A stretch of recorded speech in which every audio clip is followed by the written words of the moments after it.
আমরা আপনাদেরকে heart attack থেকে বাঁচার জন্য আমরা বলছি 30-40 বছর আগেই সতর্ক করা সম্ভব আপনাদেরকে।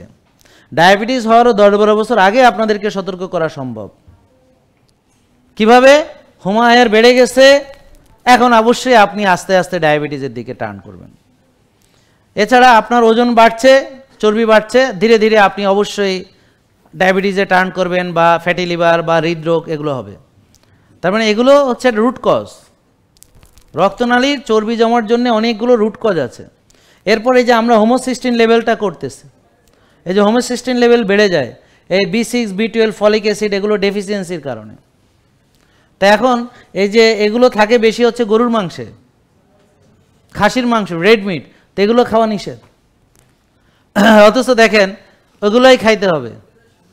হার্ট শক্তিশালী রাখার জন্য যে যে খাবার খাইতে হবে সেটি ডাক্তাররা নিষেধ করে। আবার চর্বি কমার ওষুধ দেয়, রসুবাস্টেটিন, অ্যাটোবাস্টেটিন, বিভিন্ন বাস্টেটিন গ্রুপ। এটা যে খাবে আমি গ্যারান্টি দিয়ে বলবো কিছুদিনের ভিতরে ওর পুরুষত্ব চলে যাবে।